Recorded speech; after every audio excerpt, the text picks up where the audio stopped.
I'm ready to get my pitchfork out for this next topic. All right, all right. Well, from one game, from things being question marks and people wanting answers, we gotta go to the next game, folks. That's right. Alabama heads to Tallahassee on Mm. Saturday, loses 31-17 to the Seminoles. Thomas Castellanos, we heard his remarks during the spring, the spring and near fall camp during media days about how Nick Nick Saban. Saban wasn't around there anymore. They didn't have Nick Yep. Saban to save them anymore, and now he is here to make that into a reality and showcase that Yeah. to the Alabama Crimson Tide faithful. Boy, did And he that he ever! did. Boy, did he ever! He made this his life's work, Chris, to showcase this. Hey, I don't know how old Tommy is, but we'll say this: he won't have to buy another meal in Tallahassee for the rest of his days that he's on whatever is in the city as he continues. Right now, he can just walk out, go to the bar in Tallahassee. I don't know what the popping bar is in Tallahassee, but he can sit down, and I'm telling you right now, the person to the left of him or to the right of him will make sure that he is fed and taken care of. But not a dime will have to be spent out of his own pocket. Not after the game, not after that performance and bringing in that win that he did. Hey, the guy was spot on. He knew something that we didn't know, and it's funny that I totally forgot about Gus Malzahn being his offensive coordinator down there in Tallahassee. I think that's where a lot of this stemmed from, Chris. I'm not Hmm. gonna lie. I think a guy like Gus Malzahn that hates that just he despises the Alabama Crimson Tide. Hmm. This is a guy that has wins over the Alabama. Hmm. Hmm. um, I think a little bit of that was also a catalyst for what we saw on Saturday between these two. I think Thomas Castellanos knew that he has a really good offensive mind in Gus Malzahn that's going to make sure that he can get him to that next level to win ball games. In this ball game, yeah, they were up for the challenge. He was up for the challenge, and they took advantage of that. Yeah, yeah. You know, there's a reason that we have to mention all possible ways of a game playing out or a season playing out. Early on in our previews at ACC, we did mention it might sound crazy, but Florida State, a potential contender. And here they are showing why. Thomas Castellanos, what he brings to the table with his legs, his athleticism. Yes, he's an undersized QB, but he plays like he's 6'4", 230. He's not afraid to run into between the tackles to take a hit, do whatever needs to be done to get the first down, and get right back up, let you know he got the first down, and keep marching the ball. He has that swagger, that energy, that toughness. He has what you want out of a quarterback and a guy you can rally behind if you're his teammate. And so that is something that maybe I think we all, including myself, have underrated heading into the season is that just those intangibles because it was on full display. Alabama did march down the field and score first, Kory. They were up 7-0. Florida State could have easily been like, okay, well, here it goes. They haven't started, and that was not what they said. They said, okay, let's get back, and Mm-hmm. boy, did they get back! And look, Gus was in his bag, Thomas was in his bag, the whole team did what needed to be done. D line got right, and made Alabama's offensive line, who has been highly touted heading into the season again. but embarrassed him. Made Caden Proctor look like he had no business on over there at left tackle. Yeah, man, they definitely they definitely helped out on ruining Caden Proctor's stock. I'll say that for sure. Along with a lot of other guys' stock at Alabama, they made these guys look like a JV Alabama squad. Yeah, yeah. This is not your Nick Saban coach team, and it is evident and clear. As much as people love to make fun of that and joke about Nick Saban ain't on them sidelines no more, he ain't, and I damn sure can tell he ain't. Defensive performance, Kory. Guys jogging to the ball after it's snapped, legitimately jogging. It definitely wasn't Alabama football. No, not at all. Not at all. And you want to know the craziest thing about this is, Chris?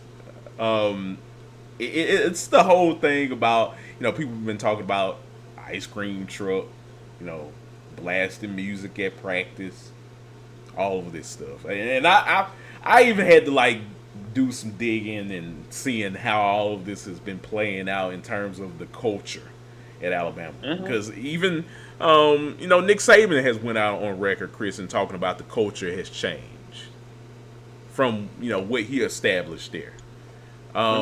It's different. It's different, and to the most faithful Alabama fan, it's not something that the Alabama fan is too keen about right now.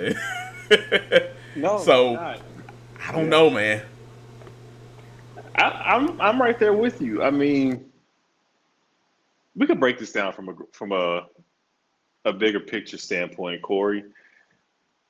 We are old enough to remember before Nick Saban got hired at Alabama. It was not peaches and cream before Nick Saban got hired there. There was a reason they went out and had to go get Nick Saban. Because it was looking real bad the Mike Shula days. Really I'm bad. talking guys were getting fired their first season at Alabama for getting into foolishness. I mean, just people, go look at the history of Alabama coaching and you will see this is a fan base that doesn't play. You will get fired after going 10-2. But in one of them two losses, if it's to Auburn and they don't like you, they'll get rid of you. So, no, these people don't play. Alabama is not immune to falling off. Is the point that I want to make. Alabama's not immune to that. So you've been blessed with excellent coaching for over a decade and a half with Nick Saban as a guy. And now he's gone, and college football has gotten even more to the point where the parity is on another level, and how the portal has had its effect on things. The depth of teams is being decimated now with guys going on to other schools so they can have their chance immediately and be able to be impact guys instantly. It's hard to maintain a program. And I know everybody loves Kalen DeBoer when the hire was made. This is a tough job already. And then when you add to that how college football is in 2025, Kory, boy, does Kalen DeBoer have a job on him. And I don't know if he can make it happen. Because it ain't easy in these streets. No. It's not. It's tough times right now if you're an Alabama Crimson Tide fan, Chris. I don't know, man. It's crazy to see how, and we saw it, Chris. We saw how Nick Saban was, holding that team year in and year out. The intensity level was at an all-time high. If you were at Alabama, if you were a player and you witnessed those practices, and just being out there in 100-degree weather and just hearing Nick Saban on game day, all of that, hearing the fans, of course, there definitely was a culture that was, as they call it, the Bama standard, that was Mm-hmm. built by Bama. Mm-hmm. The, that school, those guys in the past, they were obsessed with winning, with being the best. And if they didn't win, man, it was hell to pay. Mm-hmm. Mm-hmm. Now, that's not the case. Yeah. Now we're seeing a whole new culture that Kalen DeBoer has set out, and it's not favorable for what it is to be an Alabama fan, to be an Alabama football player, and now they're trying to gel with it. They're trying to learn this new style that they're really not used to, being around these players. Yeah. Yeah. They don't really, these players outside of a few, they don't really know what it's like to go to practice and get yelled at by Nick Saban on a regular. Yeah. This is a whole Yeah. new ball game. It is, and the scary thing about it, there's a couple scary things to me. One, it's alarming that Alabama, under Kalen DeBoer, in games they are favored by at least 13 points to win, they are now 4-4. Mm-hmm. You are favored by nearly 2 touchdowns, and in those games, you are now sitting at 500 in his tenure. That's That's not good. it's not good. That's not good at all. And another thing is, these are the same problems they had last season. That physicality, that intensity that we're not seeing, were the same issues they had last year. I And know. they were this close last season. If you out talk to an honest, realistic Alabama fan, they probably would tell you the same thing. They could have been 7-5 last year. A couple plays go one way. South Carolina maybe comes up and ends up winning a game, and the South Florida game was a very wonky and weird game in itself. I mean, last year, these are these same issues that we're seeing with the O line, with the defense not everybody, all 11 players pursuing and going hard every play, allowing themselves to get beat at the line of scrimmage. And you're getting beat at the line of scrimmage on both sides of the ball. That's a coaching problem. That says that there's something going on when it comes to the mentality and your makeup as a team when your O line and D line are getting punished. I don't like the vibes, Kory. I don't like it. I don't like what's coming out of Alabama. I don't like what's brewing in T-Town, man. Because you shouldn't be having the same kind of problems and games playing out the same way. Alabama's losing games because like their offense is not showing up and the defense is getting bullied. What's up with that? What's going on? That can't be the case. And if that's going to be the case this season, it's going to be a long season. Because we just saw Auburn put up over 300 yards, and we'll get to that game in a little bit. They put up over 300 rushing yards on Baylor's home turf. Alabama better boot up and get right before Auburn does the same thing to them, because it had the way they played defense Saturday. They played that way against the Auburn team we just saw. It's going to be a long game, Kory. And that's just one of many of 8 SEC games that are on the docket this season. So good luck to Alabama fans. This might be a long football season for you. Yeah, that's all I can say. I agree with you, Chris, 1,000%, man. Yeah, before we move on, Chris, the schedule. I just gotta mention that just because I've been looking at it.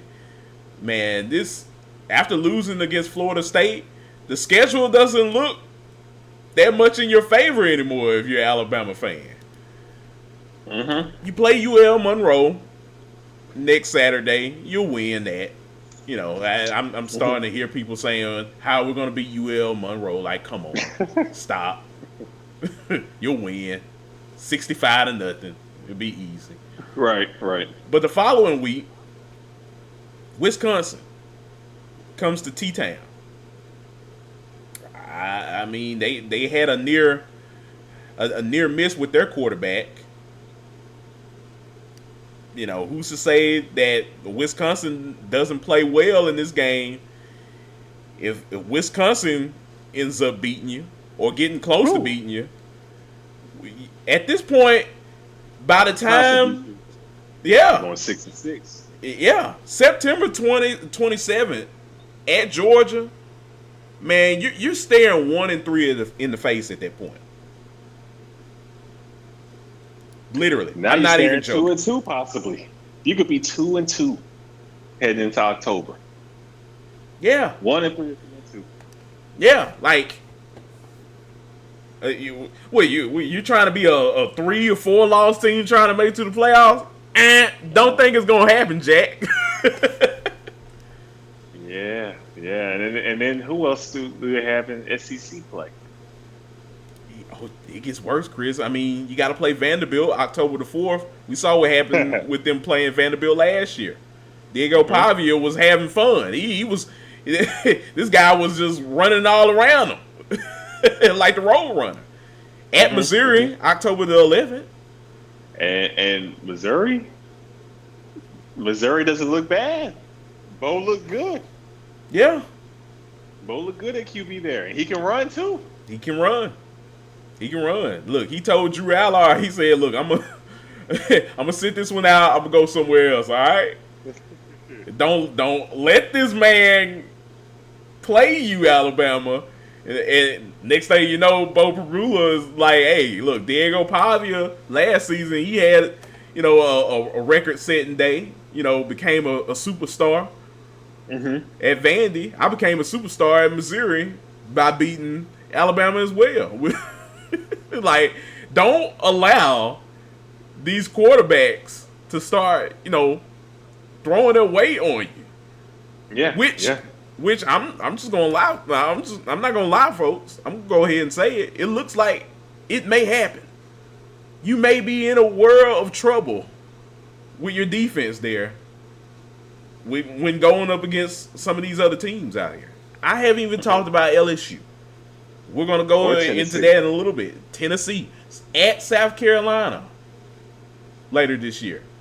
It doesn't get any easier if you're Alabama. Something has to change. And it has to change quickly, Chris. Because this can go off the rails. More than it probably feels like it already has for some people. No, for sure. For sure. It can get very, very rough. But yeah. I will be glued to every Alabama game this season as if I am an Alabama fan, Kory, because this is absolute cinema. This is the days of our lives. This is a true. As the world turns.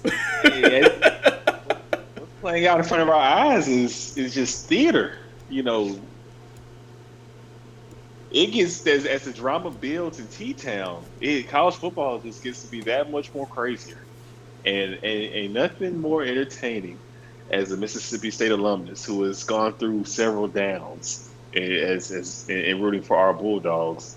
I do take a lot of joy in seeing Alabama fans tilt, and so if Alabama continues to tilt, I will be live and present as each episode releases to see how this plays out, because this is quite entertaining. I'm not going to lie to you. It's nothing like seeing Alabama fans upset. Just to be real. If you're an LSU fan, you going into the elevator with LSU and Georgia fans, they'll probably, look at you and say, I agree. in terms of this, It's the gift that keeps on giving. This is kind of like Christmas Day. We've been waiting to get. This has been long overdue. Oh man, everyone's just licking their chops now every week when they see Alabama on the schedule. This gift has been on layaway for 15 years now, and finally, we were able to cash out when Saban left. So we'll see how it all continues to play out. But this looks like it's gonna be quite a year if you're an Alabama fan, boy, because there's some major red flags. Yeah. Yeah, it is, and yeah, look, we'll see what happens with Kalen DeBoer and seeing if he can, get this team to, figure some things out. I'd like to say, a little bit. It's too late now. It's a little too late to try to, figure things out when the season's already started. You should have figured that out, in the off season, in the spring. And now you're knee deep in the season. You lost the bowl game the same way. I mean, not to continue to rail on them, but like you got beat up by Michigan, and you start the next season by getting beat up by Florida State. That is alarming, man. Like for real. Like let's be for real. That's very bad. Yeah, it is. It don't get no better. It don't get no worse than that. Yeah. So, yeah, we'll definitely see what happens, Chris. Definitely a rough outing indeed, and we'll definitely be staying tuned to what the Alabama Crimson Tide does throughout the season. But not a great showing at all. But for Florida State, great showing for them. Mike Norvell figure some things out. We'll see what happens with Florida State this season, because as right now they look like one of the top ACC teams in the country. Yes, yeah, they do look like one of the better ACC teams. They look better than had a better performance than Georgia Tech. They looked to be on par with the Louisville. They look like they're on the upper half of the ACC. So most definitely credit to Florida State. They showed up and showed out. Absolutely.